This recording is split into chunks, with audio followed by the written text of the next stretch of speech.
Hello everybody and welcome back to another video.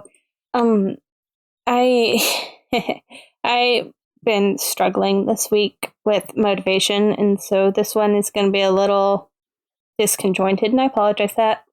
But that does not mean I do not think it's any less important. So today we are going to be going over how to make your world feel and look lived in, right?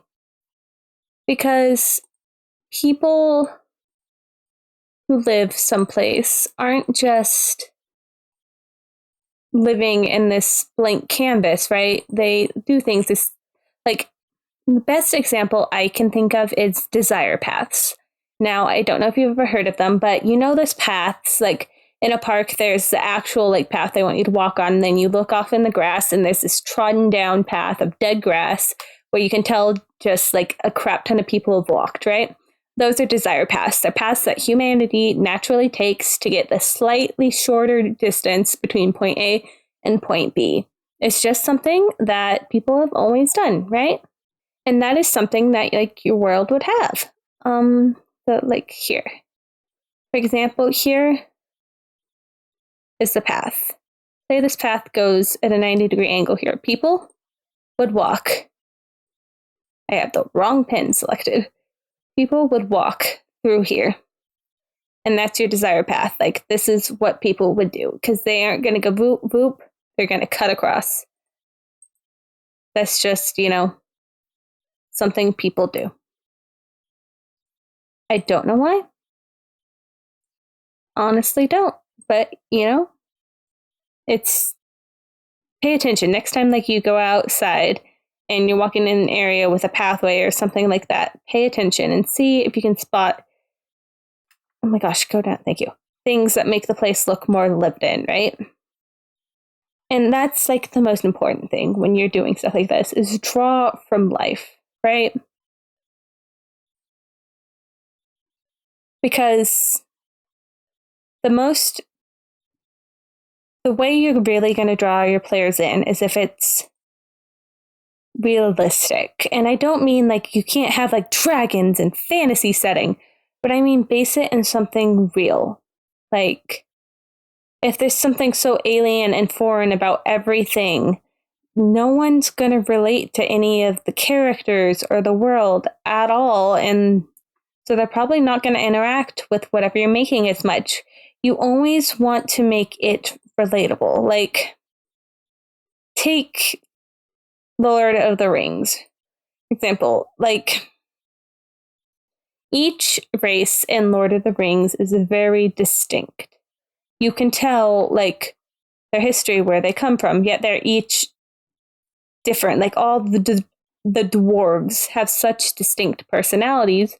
You can tell them apart. They're all not the same. Just, that's normal. That's what real life is like. We're not all the same just because we're all humans, right? And I mean, I've said this before, but you don't have to fully flesh out every single one of your NPCs. That would just get tiring and overwhelming. I get overwhelmed just trying to name all my NPCs.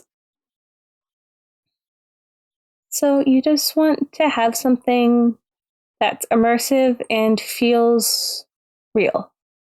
You know? If you know, you know. Okay, we're just gonna do like one house.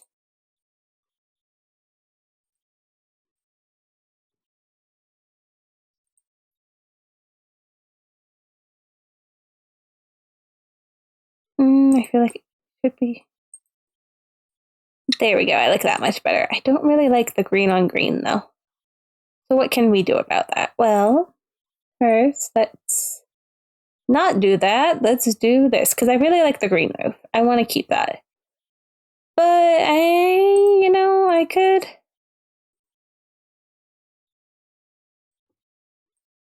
Do without how well it blends in with this background. So what is a way we could do that? Well, let's see. Let's not do that.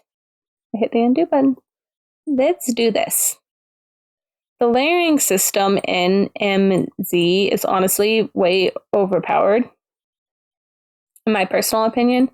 It makes things just like so much easier than it was in MV. And I used MV for quite some time.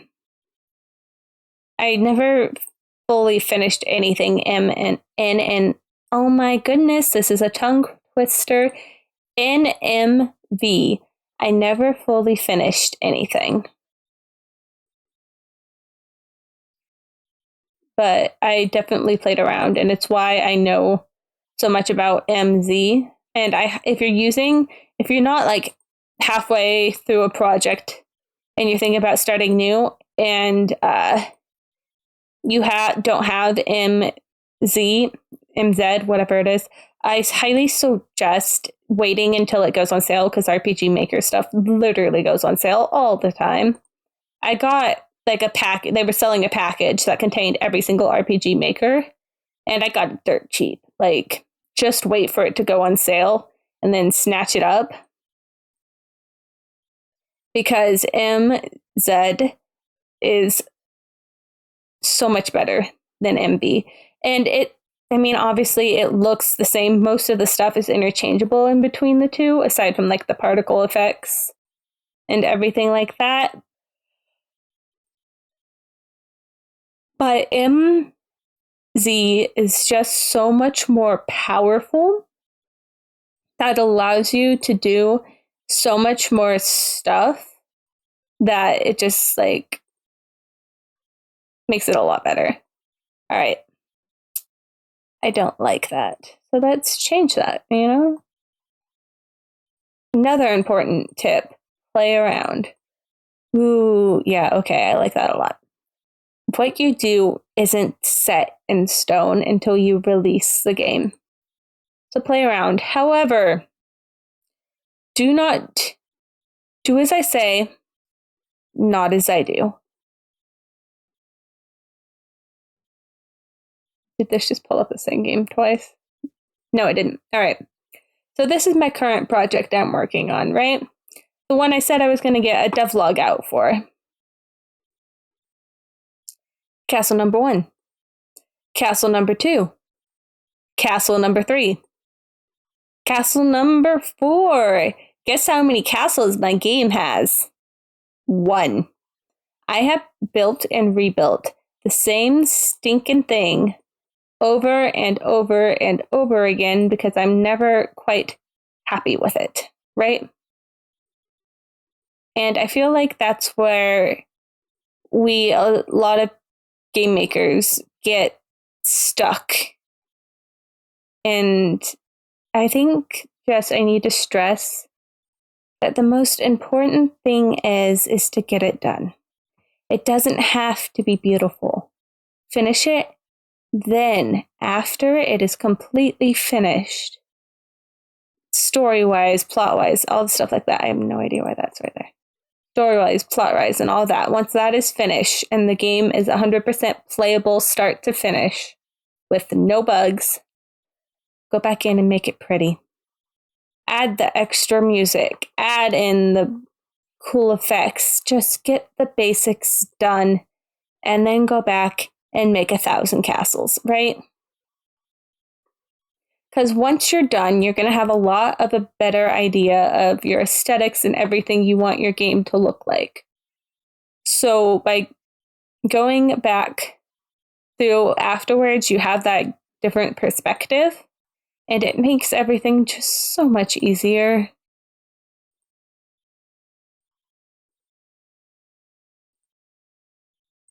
Sorry, I have the hiccups.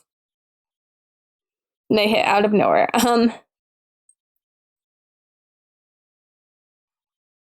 Let's see. Oh, I have the wrong thing selected. There's like, hold up. There we go. What I'm doing to change the path is I'm shift clicking. But anyways, where was I? Oh.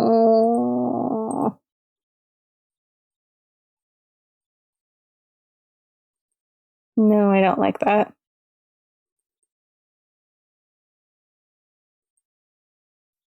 I'm gonna live with it not being centered. In an ideal world, this wouldn't be a grid system and I'd put it right here. But, I could do that with the doodad plugin, but I don't have any plugins on this folder. Anyways, just play around with it, get it done, and have fun with it. But don't stress yourself out so much about making it absolutely 100% perfect because your game, I hate to tell you, will never, ever be perfect.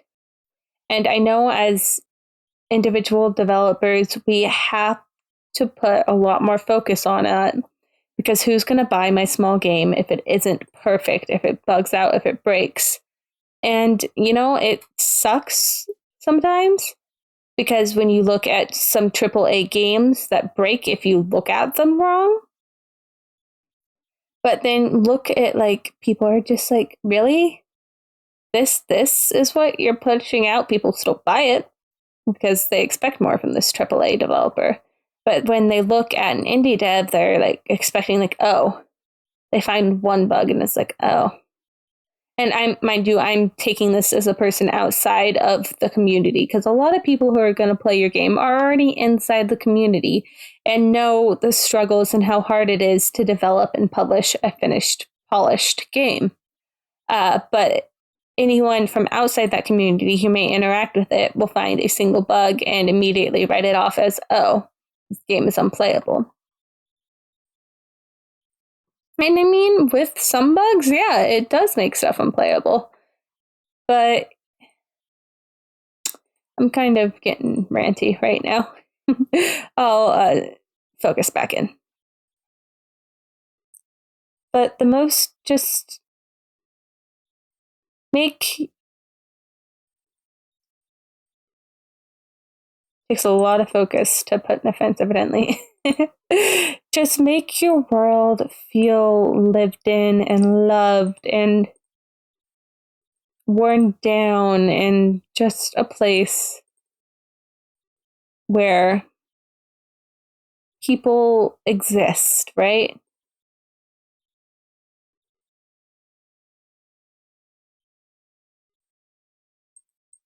Like this person, they have pigs. They have a pin for pigs. That pin has some spot. I guess I can zoom in. That pin has some spots where the pigs have worn the grass down, and when it rains, it gets super muddy.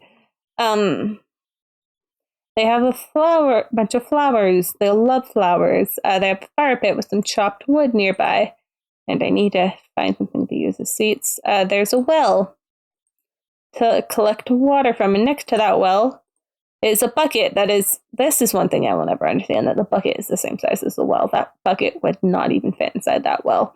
But anyways, beside the well is a bucket full of water that they fetched from the well. Eh.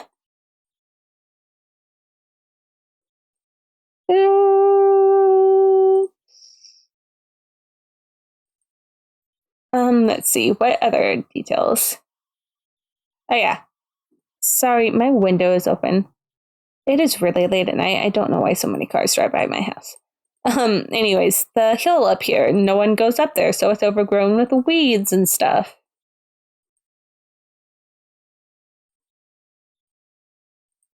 Just little details that makes the world feel lived in. Here, let me. No, okay, so this is the example of a lived in world.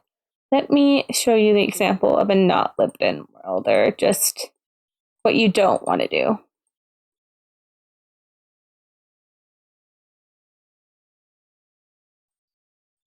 Oh my gosh, a song from a musical is stuck in my head. It's from Heathers, I'm pretty sure is what it's from.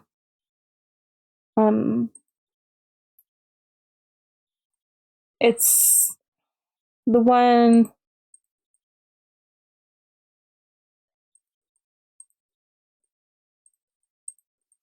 where they're like, he wasn't drunk. Like,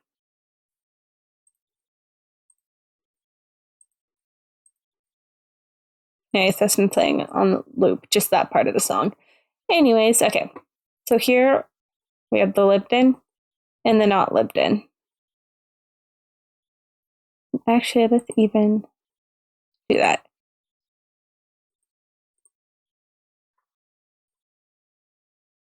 This looks like a place someone used to live, but doesn't live there anymore. It's just empty, abandoned, and boring. This is full of life and entry and plenty of things for your eyes to look at. You really want to make sure. What the heck? I don't know why it's been doing this recently.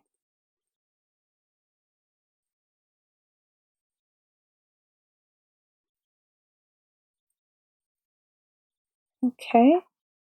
Did I accidentally delete something? Maybe. Anyhow, I don't know why it's relevant.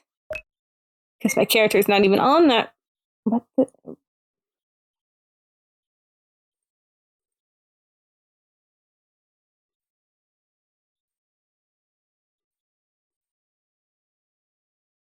Okay, are you happy now?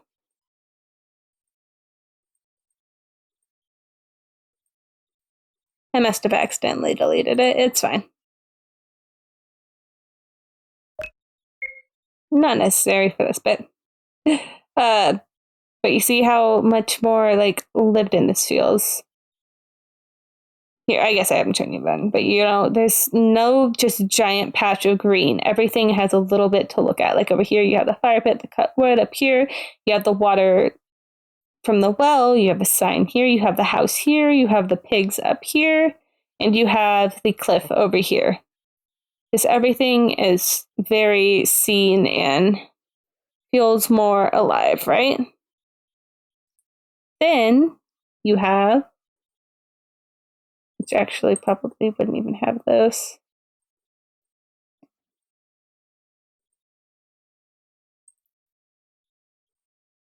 Then you have, of course, this is kind of an extreme example, doing that intentionally so you can really see the difference. Here, it's just, there's nothing up in this corner. Like, what's going on up here? There's, like, it's a house, sure, but, like, why is there a fence up here? There's no animals. And, you could have that part of your story that all the animals got sick and died. Oh, no. But, like, it just doesn't feel finished. It feels incomplete. It's all very square and just boring. Don't make maps like these. This is what you want. The same thing goes for the inside. Your house, like, oh, I hit the wrong button.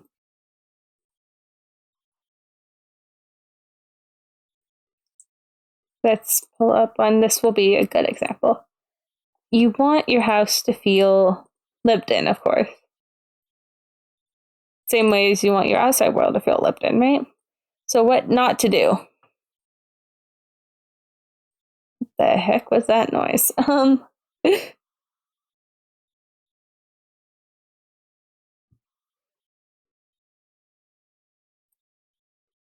I have to make it square. It's going to drive me nuts. All right.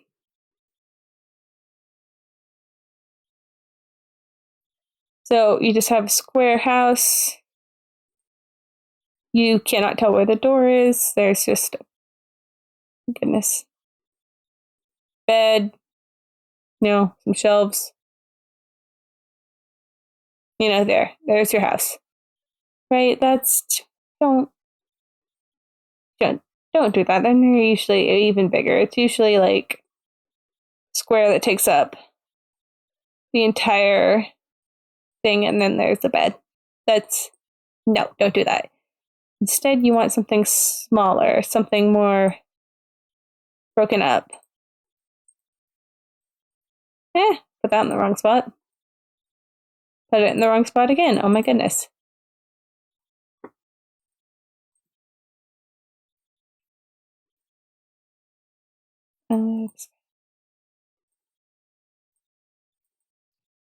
This is something I always do with my transfer in and out events. I set them off the map, so the player has to push down to leave instead of just accidentally walking into this space.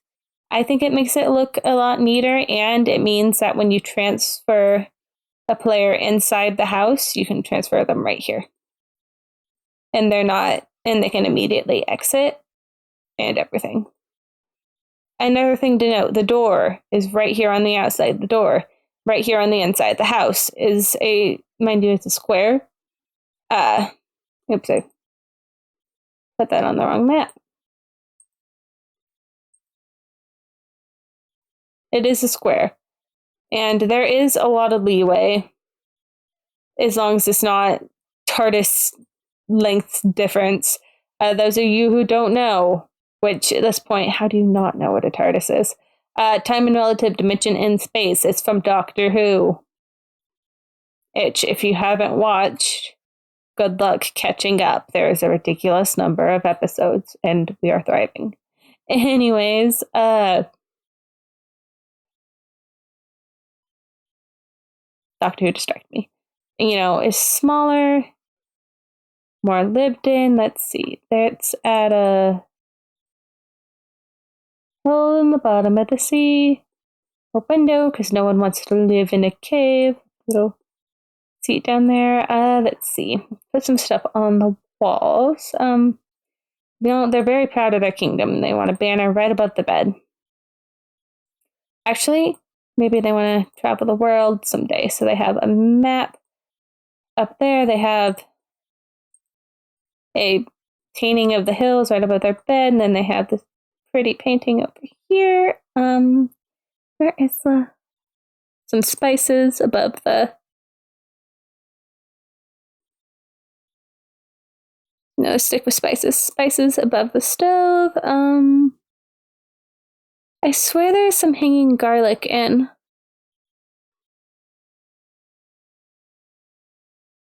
No, I will find it. I'm determined now. Oh yeah, for those of you who are blind and can't see this like me,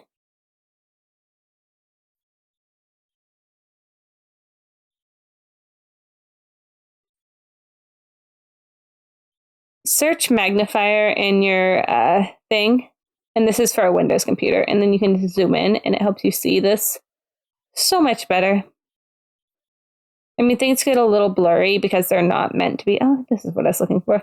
This zoomed in, but you gotta admit, this looks so much easier to read this way. All right, stuff on the walls. Okay. This going the opposite of this bothers me, so I'm gonna fix that. Let's see. What else? Rugs. The feet get cold, so they have a rug in the bedroom. Let's see. They have, some shelves on the opposite wall. Let's actually put those here, and then since that there, I don't like that.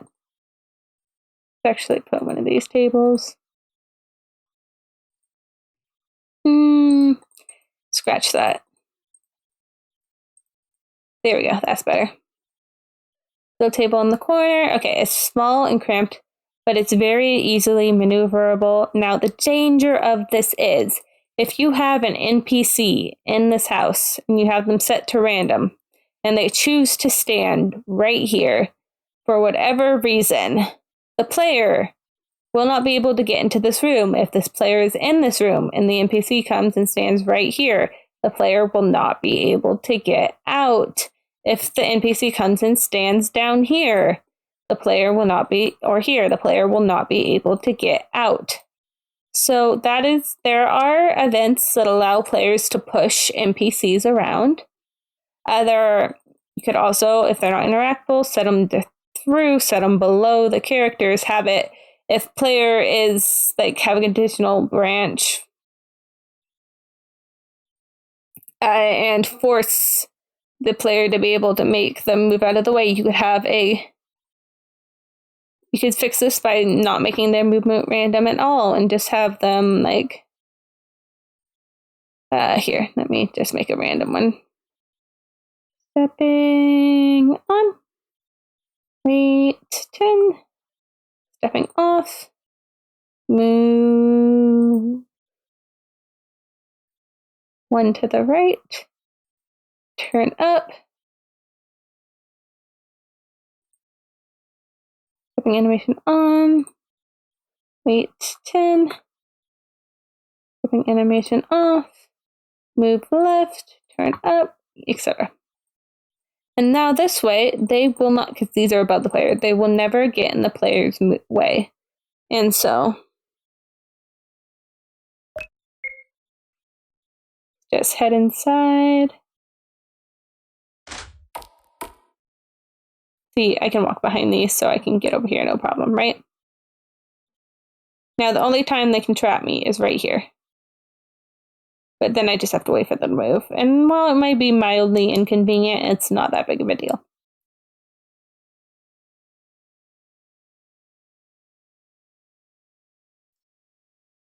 Yeah, that's not working as well as I wanted to. But, you know, this is detailed. It feels lived in. You know, their meats and their stuff on the wall. The person's moving around. And I feel like that is another thing that is big for these. Like, these maps can get looking pretty flat if you don't have stuff moving around on them. Like, I have the pigs up there. I had the NPC in the house. You just want there, because in real life, nothing is ever completely still in nature. So you just want it to be moving and vibrant. It could be just adding a little bit of water or something to really draw the eye in.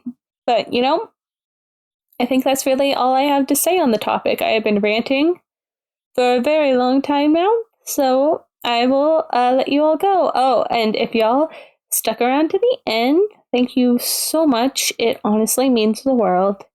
And I hope to see you all at the end of the next video. Bye!